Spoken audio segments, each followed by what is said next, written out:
para que nos llevemos esto en mente. Dice, yo sé que tu amor no me soltará y que en tus brazos puedo descansar. Sin mirar atrás, seguimos hacia adelante, sabiendo que el Señor está con nosotros, que permanece y que nunca nos abandona.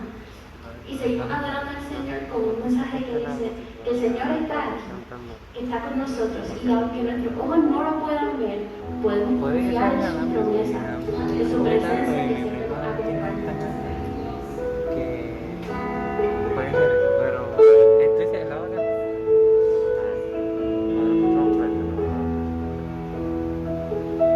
Aunque mis ojos no te puedan ver, te puedo sentir, sé que estás aquí.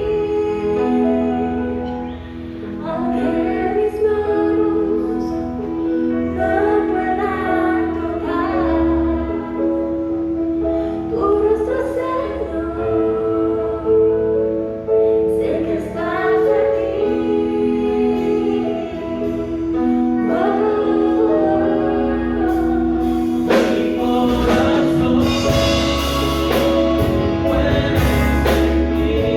tu majestad, tú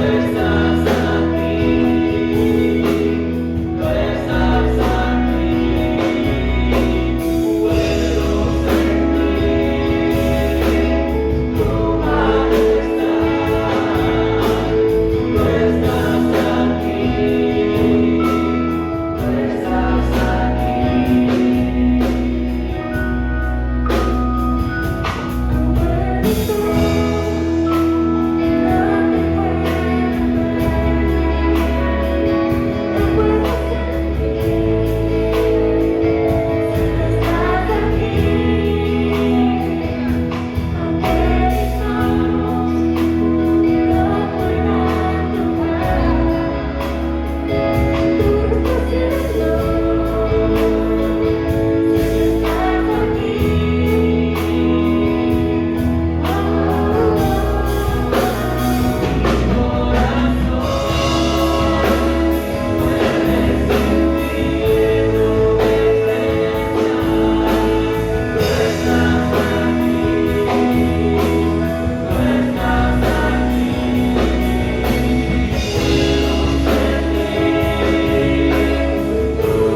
Su palabra dice en Filipenses 1:6. Estoy convencido de esto. El que comenzó tan buena obra en ustedes, la irá perfeccionando hasta el día de Cristo Jesús. Confiamos, yo creo en fe que esto es lo que el Señor ha puesto en su palabra para que nosotros podamos confiar en Él, para que podamos saber que Él regresará, para que podamos descansar en sus promesas. Y que eso sea algo que comience hoy y que continúe por el resto de este año. Por el resto de nuestras vidas, decidamos poner nuestras vidas en sus manos.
Y esta semana comenzamos, como les dije al principio del servicio, estos 40 días de oración, junto con cientos de hermanos y de iglesias de la Alianza.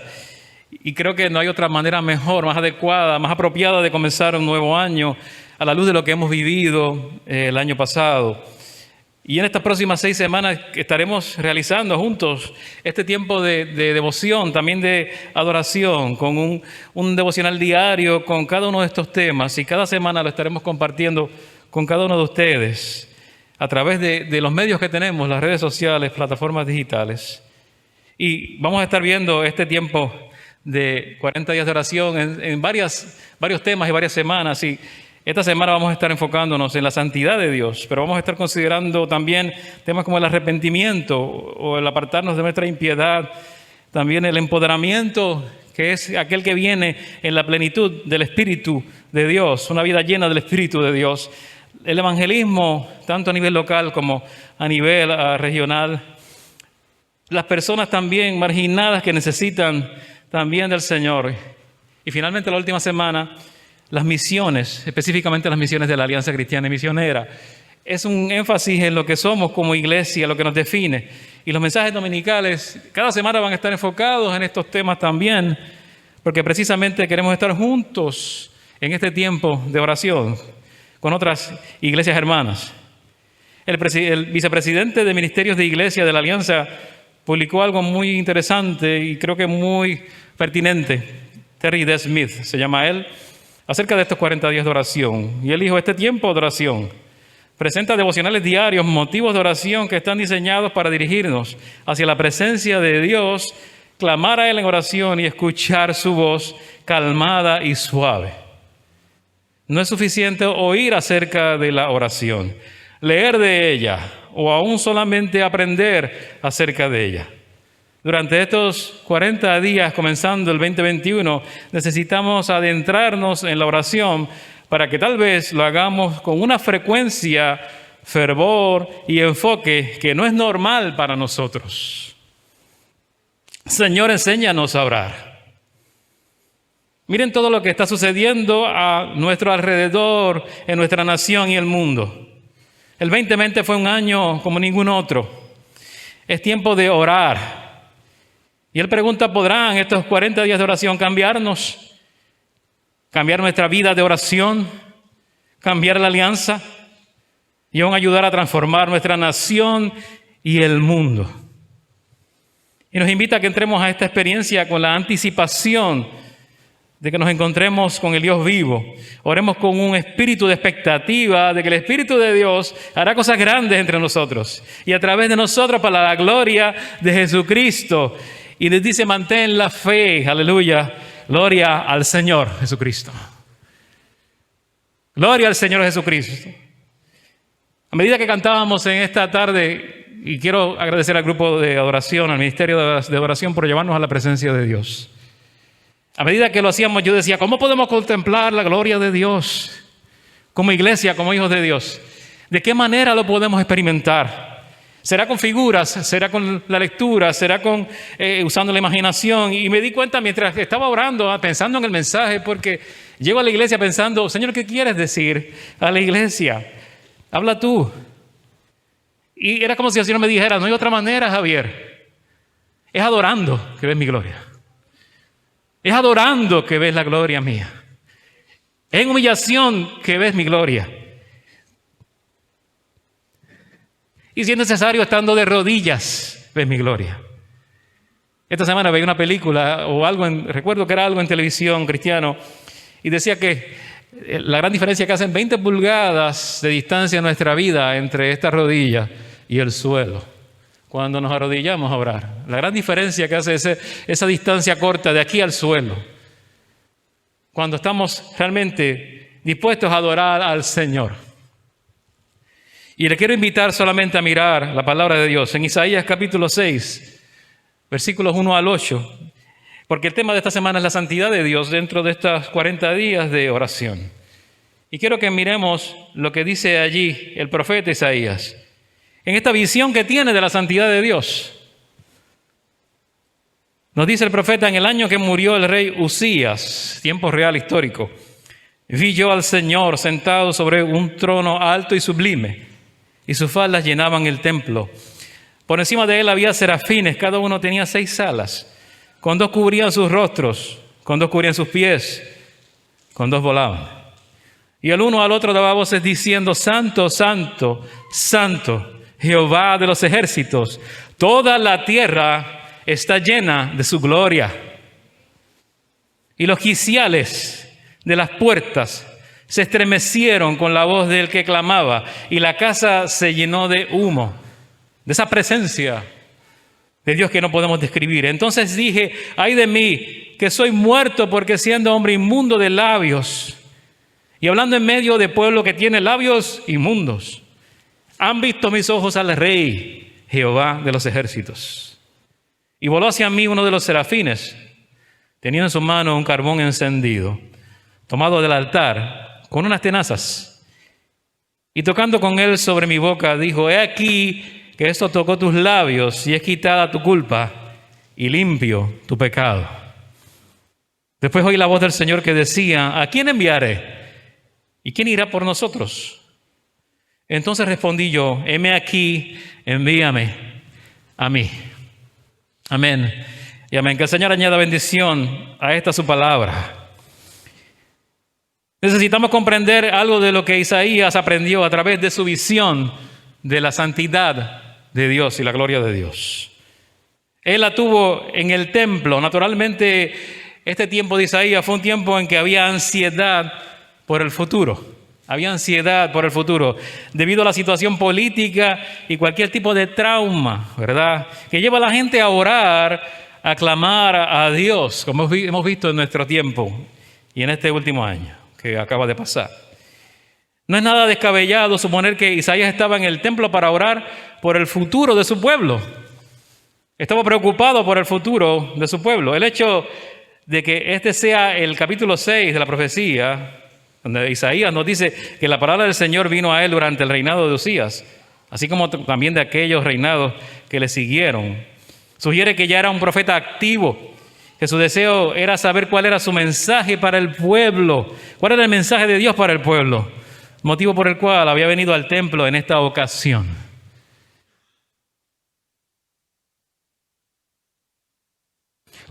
Usías, como nos dice la palabra en Crónicas, Segunda de Crónicas, había sido un rey fuerte, bajo el cual Judá había gozado de seguridad y prosperidad.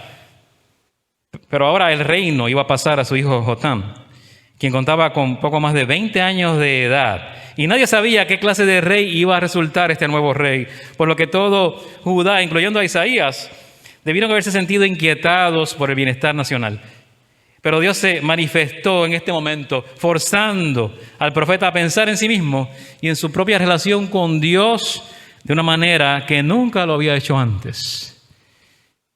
Y Dios quiere que nosotros también nos acerquemos a Dios, preocupados quizás por el nuevo año, quizás de cara al futuro, buscando dirección de Dios, pero que eso nos lleve a la misma situación, a la experiencia de Isaías, a una propia relación con Dios, como nunca lo habíamos sentido antes. Y eso solo surge en oración y adoración genuina a Dios, en humillación al Señor. Al profeta le fue mostrada la santidad de Dios. Vio al Señor en su trono sublime, según nos dice, y a los ángeles adorándole mientras volaban ante el trono. Ellos decían: Santo, Santo, Santo, 3 veces santo. Es el Señor de los ejércitos. Toda la tierra está llena de su gloria. Ese 3 veces santo que habla tanto de esa perfección de Dios. ¿Qué mensaje recibió Isaías por lo que vio y oyó? Y si buscas la palabra santo hoy día en cualquier fuente o diccionario de teología confiable, vas a encontrar que en ambos testamentos es una palabra que se aplica primariamente a Dios y expresa todo lo que lo separa de nosotros, haciéndolo diferente, todo lo que lo ubica por encima nuestro, haciéndolo digno de adoración y temor reverente, y todo lo que lo opone a nosotros, haciéndolo objeto de verdadera reverencia y temor. Y el pensamiento aquí de esta idea de santo, ese pensamiento básico que lleva esta palabra de separación de Dios con nosotros y de contraste entre lo que Él es y lo que nosotros somos.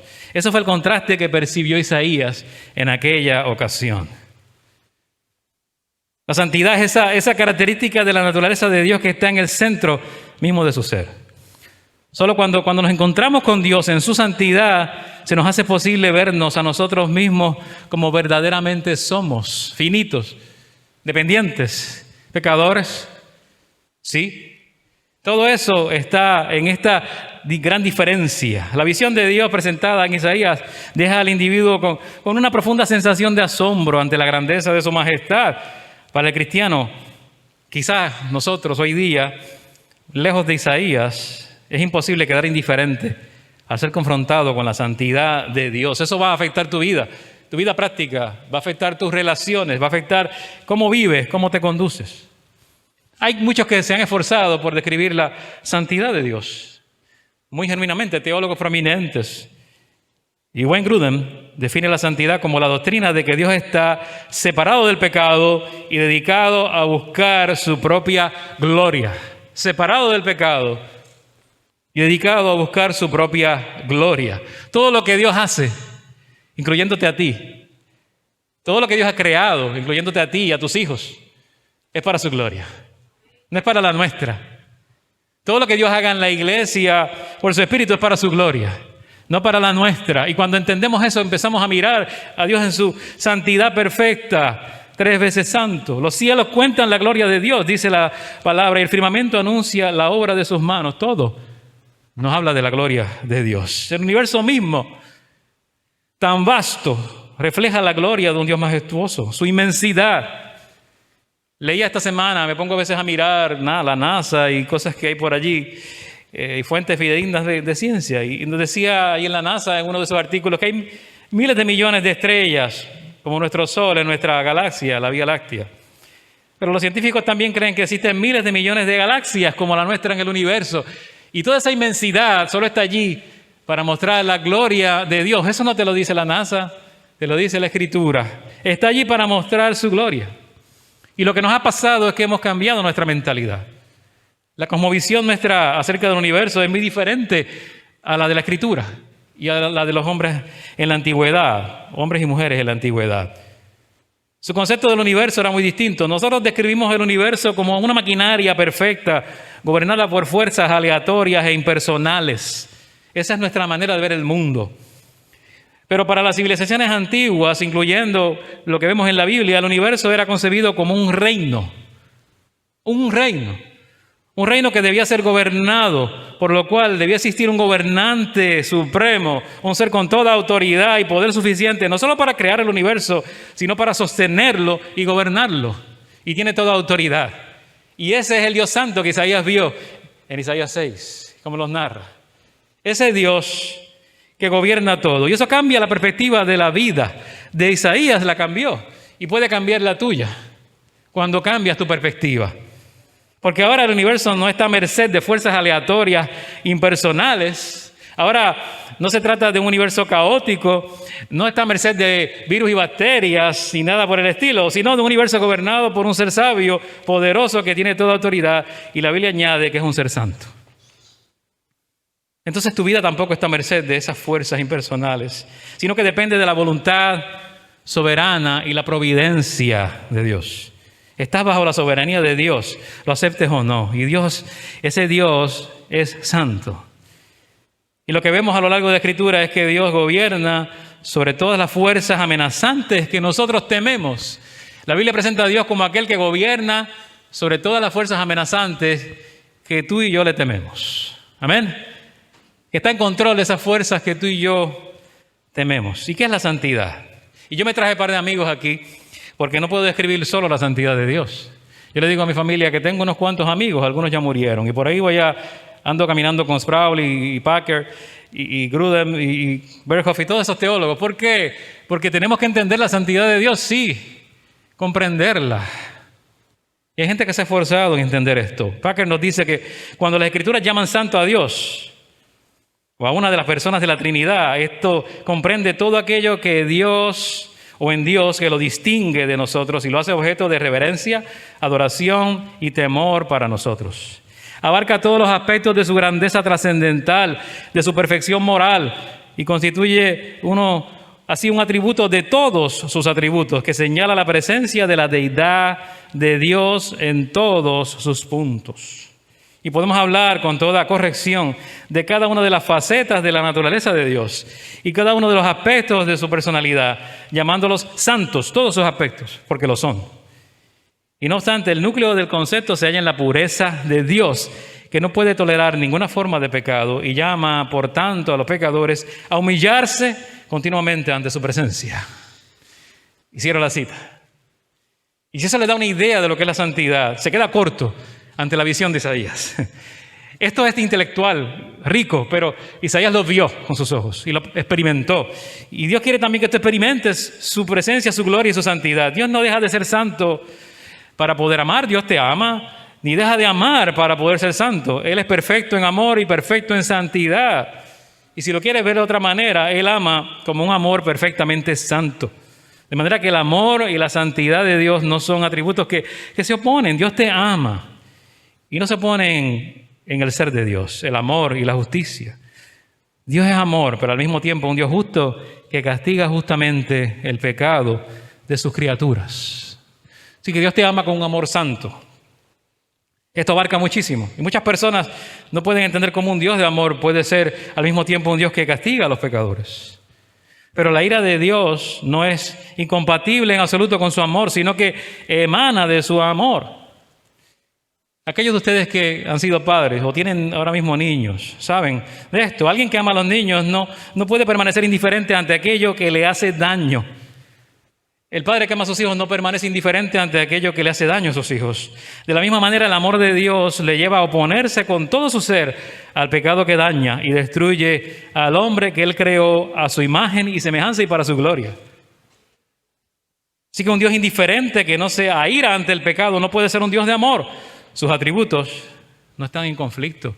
Él es amor y es todo amor y es también justicia, toda justicia. Y el capítulo de Isaías nos revela algo que pocas veces ocurre en la Escritura. Nos muestra una palabra, esa palabra santo, elevada a un grado máximo de importancia. Cuando Isaías escribe, y los serafines daban voces diciendo, santo, santo, santo es el Señor de los ejércitos, llena está toda la tierra de su gloria. Y aquí me traigo a otro amigo, Sproul, R.C. Sproul. Y él dice en el lenguaje bíblico, mencionar algo 3 veces seguidas es elevarlo a su grado superlativo, máximo, el más alto, adjudicarle un énfasis de superimportancia, que quiere decir esto entonces que Isaías está diciendo, ese atributo de santo que Dios tiene va a permear todos sus demás atributos. En primer lugar, no significa que la santidad de Dios sea el atributo más importante de Dios. Todos tienen la misma importancia, pero la santidad divina es la que mejor muestra la distinción entre el Creador y la criatura.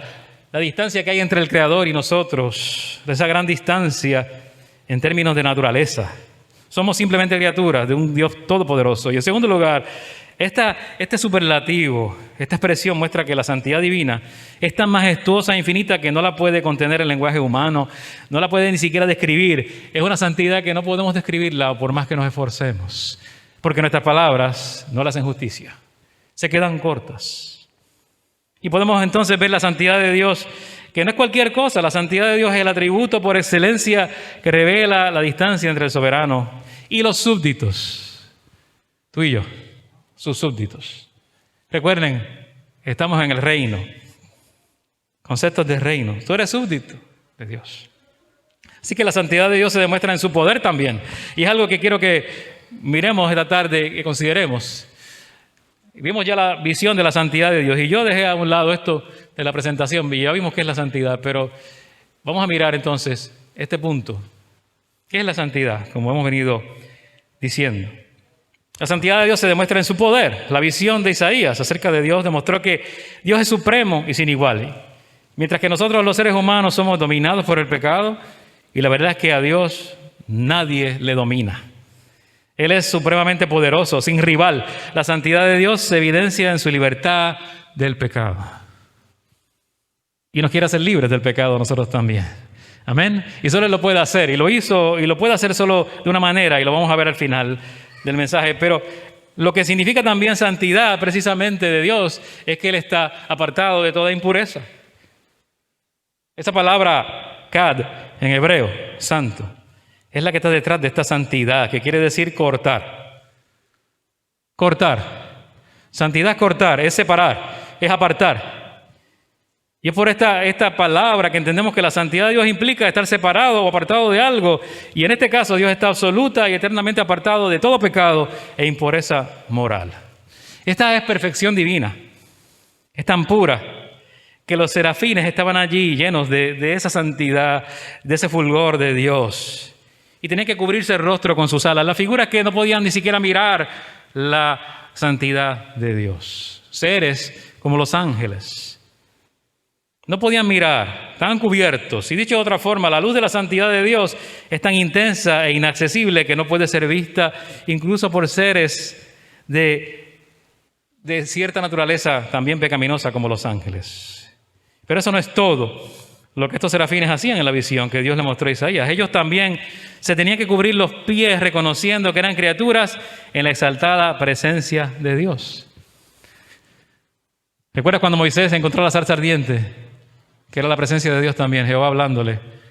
¿Qué le dijo Dios a través de aquella expresión, a través de aquella imagen visual? Quítate las sandalias, el lugar es santo, ¿no?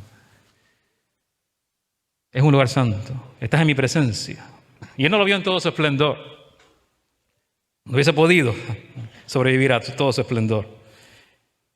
Algunos han dicho que la santidad de Dios y su naturaleza no son dos cosas, sino una. La santidad de Dios es su naturaleza y la naturaleza de Dios es su santidad, lo mismo. Y en esta simplicidad de unidad es que podemos entender un poco acerca de quién es Dios, cómo es Él. Tauser, que es aliancista o era aliancista, debo decir, pero vemos sus escritos hoy día, sigue vivo en sus escritos.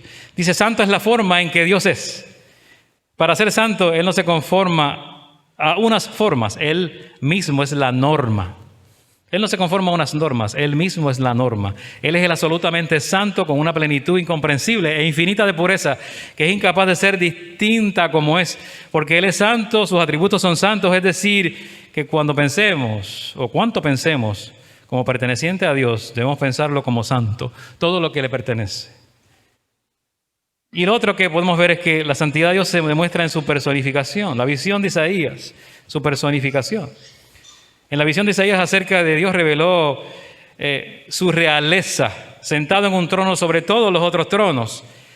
El Dios que está por encima de todos los ejércitos y las naciones. No hay rey o autoridad que se siente por encima de Dios. Su majestad es incorruptible. Dios es santo porque Él solamente se sienta sobre todos los otros soberanos. Él está sobre todo y es enaltecido por encima de todos. Isaías simplemente se encontró con aquel cuyo dominio es sempiterno, su reino por todas las edades. Su señorío de la primera realidad que ve aquí Isaías, su señorío es la primera realidad. Para usar una palabra que le gusta mucho a los teólogos, podemos hablar de soberanía. Y esa es la palabra de esa realidad de Dios. Él, el Señor, reina. Dios es rey. Así también el trono que vio Isaías era alto y enorme, porque el borde de sus vestiduras llenaba el templo, es alto y sublime. El Dios altísimo que vimos su nombre esta mañana. Isaías se encontró con este símbolo visual del señorío de Dios, Dios sentado en su trono, pero es más que un símbolo visual. Es la trascendencia de Dios. ¿Cuán trascendente es Él? Su santidad es parte de su trascendencia, como lo dice Berhoff, este teólogo reformado. Absoluto es Dios. Su ser es absoluto, es alto y sublime, y lo vemos en la Biblia constantemente. Otra palabra que quizás no usamos mucho es esa trascendencia, pero declara que jamás podremos estar a la misma altura y categoría de Dios. Eso es su trascendencia. Nunca estaremos al nivel de Dios. Él está por encima de todas sus criaturas, existiendo en esa categoría única, eterna, inmutable, suprema, infinita, majestuosa. Y Él merece toda la adoración y temor de sus criaturas. Y eso te incluye a ti y a mí y a todo lo creado. Esta es la idea principal detrás de la santidad divina. Y esta santidad, dice Berhoff, debe despertar en el hombre, en nosotros, hombres y mujeres, un sentido de que absolutamente somos nada. Sin Él, nada somos. Somos criaturas indignas. Tenemos una pequeñez, una finitud ante la santidad divina, pero también incluye que es pureza en Él. Y es mucho más que eso, es trascendencia, pureza trascendente, podemos decir. Y hasta que no comprendamos esa soberanía de Dios, no hablaremos ni siquiera de Dios con el debido respeto. Es curioso cómo se habla de Dios en las redes sociales, en los medios, cómo se insulta el nombre de Dios de tantas maneras, porque no comprenden la santidad ni la majestuosidad de Dios. Y me incluyo, no la comprendo tampoco. Saber que nada sucede en el mundo aparte de su voluntad, de su soberana voluntad, puede asustar a mucha gente, pero fortalece a los santos. Nos asegura que Dios tiene todo calculado y que todo lo que sucede tiene un significado. Podamos entenderlo o no en este momento. Entonces, lo que acontece alrededor nuestro que nos parece incomprensible, comienzas a verlo a la luz del propósito de Dios. Isaías se encontró con aquel que las naciones le son como gota de agua, dice la Biblia, como una gota de agua. En ese inmenso universo, nuestro mundo es tan pequeño. Cuando tú miras, y si miramos un satélite de estos que se ha alejado de nuestro sistema solar y que ha ido, mientras se va alejando, toma fotos de la Tierra, y usted ve la pequeñez de la Tierra, lo ves como un punto, como una estrella que tú miras desde aquí con un telescopio. Ese puntito a la distancia somos nosotros. Imagínate la grandeza de Dios. Su grandeza es ese segundo elemento, la visión de Dios en lo alto y exaltado, con los serafines de 6 alas volando ante Él en adoración. Es la postura que nos muestra algo, esta postura de los ángeles. Describen algo que nos enseña acerca de Dios. Las 2 alas que cubren las caras de cada ángel nos hablan de reverencia, cohibición en la presencia de Dios. Cohibición nos señala que no deberíamos pretender saber todo o pretender que sabemos todo acerca de Dios. Debemos vivir contentos con lo que se nos ha dicho acerca de Dios. Esa reverencia excluye la especulación acerca de lo que Dios no ha dicho en su palabra. Hace muchos años San Agustín era alguien respetado y un hombre le preguntó acerca qué estaba haciendo Dios, de qué estaba haciendo Dios antes de crear el mundo entonces. ¿Qué estaba haciendo Dios? Agustín le contestó algo que tú y yo no le contestaríamos a nadie hoy día. Le dijo, estaba haciendo el infierno para las personas que hacen preguntas como esa. Una aguda respuesta, difícil para nosotros asimilar, para hacerle ver a este hombre la irreverencia que había detrás de su curiosidad. Podemos ser irreverentes a veces con el nombre de Dios, aún sin intención. Pero debemos estar contentos de no saber lo que las Escrituras no nos dicen. Cuando alcanzamos los límites de nuestra inteligencia y leyendo la Escritura, vemos allí, es hora de detenernos leyendo la Escritura y parar los argumentos y comenzar con la adoración. Cuando no entendemos algo acerca de Dios o lo que está pasando, lo que Dios permite, es momento de detenernos, no argumentar más y adorar. Adorar al Dios que conocemos en la medida que Él se ha manifestado. Y en la medida que ha querido mostrarnos su gloria. Y esto es lo que nos enseña las caras cubiertas de los ángeles. La santidad de Dios se demuestra en la alabanza que había allí. La visión de Isaías, cuando ustedes estaban aquí adorando, cantando, estaban alabando, decía, esto es un anticipo de lo que será estar en su presencia en la eternidad. Qué glorioso poder tener ese pequeño anticipo en humillación delante de Dios. Ese tiempo de adoración aquí es tiempo de anticipación y quizá de algún atisbo, un poquito de la visión de Isaías acerca de lo que Dios le mostró, que había una alabanza constante de aquellos que les rodeaban. Su trono estaba lleno de alabanza constante, única en la Biblia, no está en ningún otro lugar en la Escritura, porque es diferente a cualquier otro ser, el ser que es adorado. Dios es digno de recibir alabanza y adoración continua, es lo que está diciendo allí la visión de Isaías, continua, sin detenerse. Y las alas que cubrían los pies de cada ángel, la modestia, la humildad ante la presencia de Dios. Ese es el otro aspecto de la verdadera adoración. Los adoradores genuinos nos pareceríamos a esos ángeles que están allí en humillación, no con la atención o buscando la atención hacia sí mismos, sino procurando que la atención esté centrada en aquel que merece toda adoración y sin ser distracción, porque el que adora a Dios quiere que no haya distracciones, sino que Dios sea el único.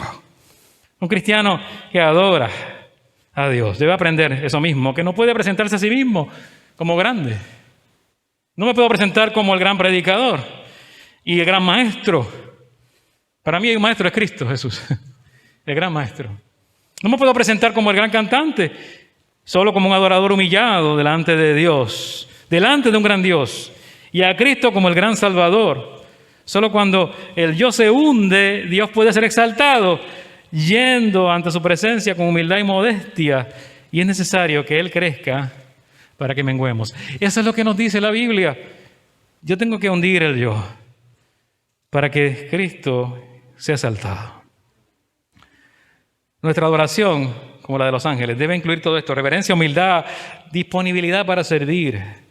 O estaremos en realidad rebajando a Dios, perdiendo de vista su grandeza, poniéndolo a nuestro nivel muy bajo.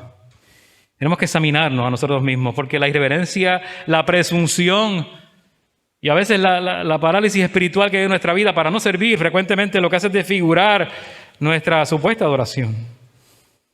Hay que recuperar el sentido de la grandeza de Dios que los ángeles expresaron frente a Isaías.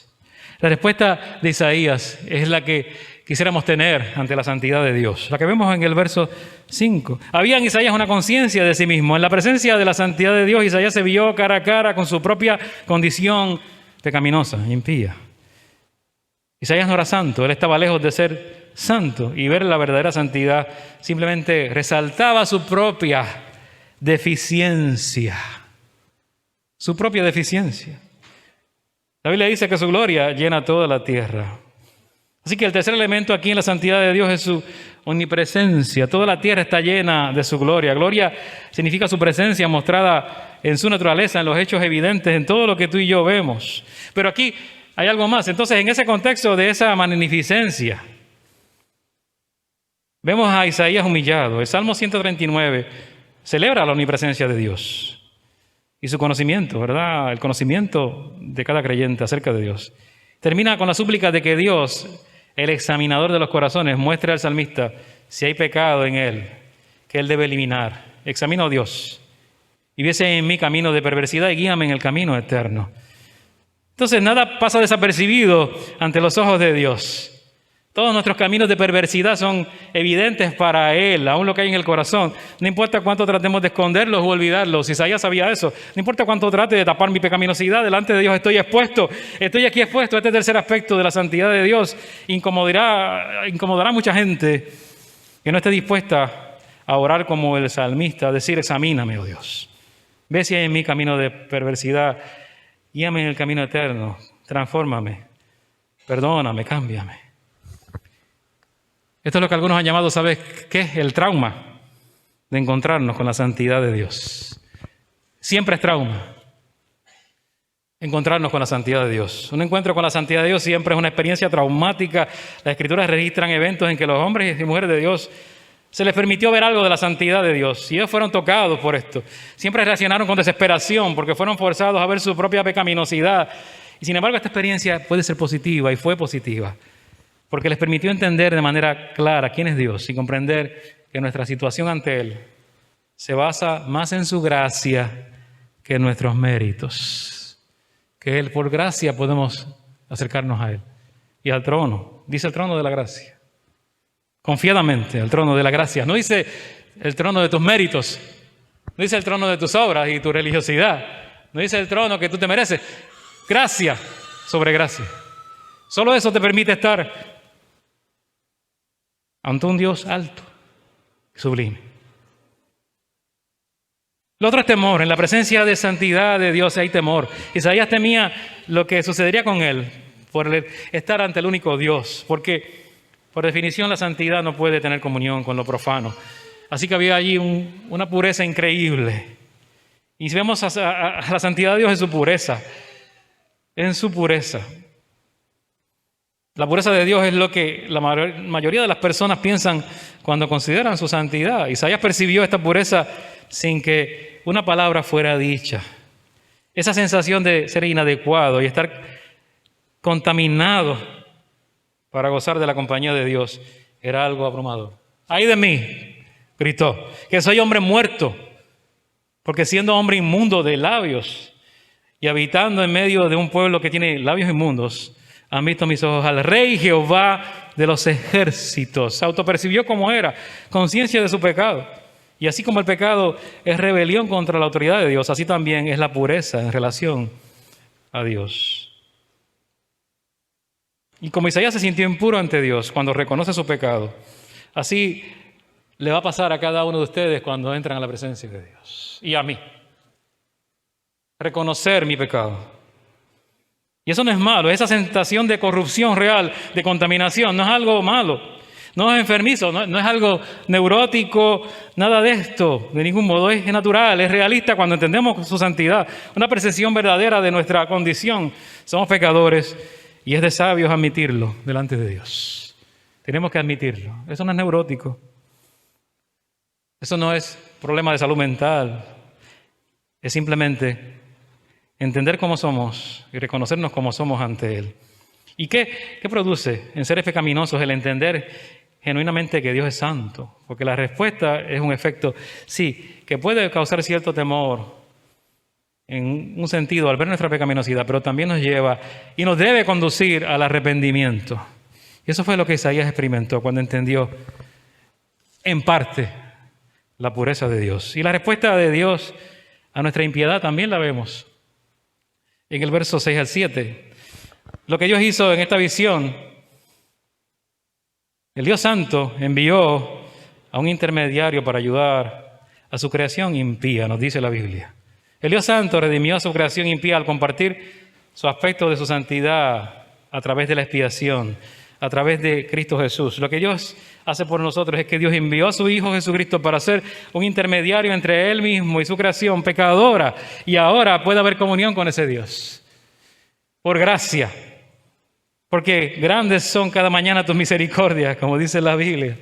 Entonces, quizá este último punto que cierna todo, lo que es Dios en la santidad, es la misericordia purificante, su misericordia, que Isaías experimentó cuando confesó su pecado. Dice que un serafín enviado por Dios voló hacia él y le tocó sus labios con un carbón encendido del altar para traerle el mensaje de Dios que decía: he aquí que esto tocó tus labios, y es quitada tu culpa y limpio tu pecado. Ahora puedes hablar en mi nombre, porque he limpiado tu pecado. Ahora puedes llevar el mensaje que tengo para el pueblo impío que tú mencionas, porque he limpiado tu pecado. Ahora pues tus labios pueden hablar de mí, porque te he santificado, te he perdonado. Así que esa convicción de pecado llevó a ese arrepentimiento que le permitía servir a Dios, hablar de Dios, hablar en nombre de Dios, aunque no entendiera completamente a Dios.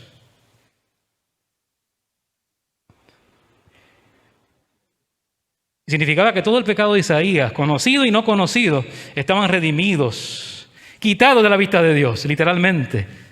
Aquí fue Dios quien tomó la iniciativa, como siempre sucede con cada uno que se acerca a Él. Ya Dios ha tomado la iniciativa, la tomó en Cristo para precisamente limpiar nuestro pecado. Y si entiendes eso de la santidad de Dios, por lo menos este punto, hasta aquí, vas a entender cuánto te ama y cuánto está dispuesto a hacer por ti.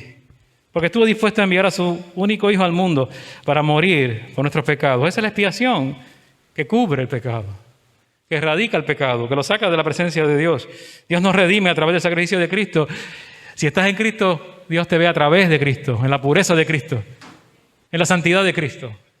No te ve tal como estás en tu pecaminosidad, sino que te ve como ve a Jesús. Y nuestra respuesta al perdón de Dios, ¿cuál va a ser entonces? ¿Cuál va a ser nuestra respuesta en este punto? La respuesta de Isaías fue que adoró a Dios porque reconoció que fue limpiado. Isaías voluntariamente se colocó en un lugar de servicio para Dios. Heme aquí, envíame a mí. Si tú me limpias, puedo hacerlo. Si tú me has limpiado y me has perdonado, puedo ir en tu nombre. Puedo hablar de ti y en tu nombre. Y quiero hacerlo. Servicio. ¿Qué efecto va a tener la santidad en ti? El conocer la santidad de Dios. En este nuevo año, comenzando el año, vas a tener una reverencia más profunda. Vas a tener quizás más deseo de servir a Dios.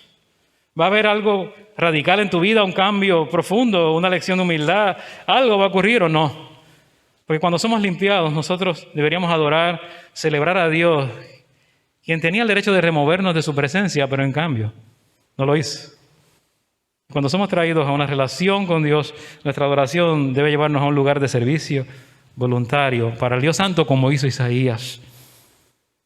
Nadie puede tener comunión con Dios a menos que la redención de Dios nos provea esa comunión, esa redención. Nadie podrá dar el mensaje de Dios como es debido si no tiene un conocimiento de su santidad, de la pecaminosidad de sus pecados, de la redención de Cristo y de la gracia de Dios al traernos a la fe y asegurarnos su perdón como lo hizo Dios con Isaías. Y yo quiero quitar de tu mente esta mentira que la cultura nos vende, que la santidad es algo que elimina o nos lleva a abstenernos de la felicidad. Spurgeon decía que la santidad es el camino real hacia la felicidad. La muerte del pecado, la muerte al pecado es la vida de gozo. Y si no lo ves así, no vas a entender. La santidad es felicidad, es gozo eterno. C.S. Lewis decía, qué poco sabe la gente que piensa que la santidad es aburrida. Cuando uno se encuentra con la verdadera santidad es irresistible. Si el 10% de la población mundial la tuviera, decía C.S. Lewis, ¿no estaría el mundo convertido y feliz antes del fin de año? Y ahora comenzando un año, te llamo a vivir en santidad. Si quieres un año diferente, el llamado de Dios, no mío, es de vivir en santidad para experimentar ese gozo que solo se encuentra en Él. Si te encuentras cara a cara con la santidad de Dios, la única respuesta apropiada es adorar a Dios, que nos permite tener una relación con Él, y lo hace por gracia, y lo hace en Cristo. Yo te invito en esta hora a orar, solo para que al contemplar la santidad de Dios este año, estemos dispuestos a adorar al Dios Santo, que nos permita tener una relación con Él y tener la disposición para servir en su nombre voluntariamente. Servir en su nombre voluntariamente.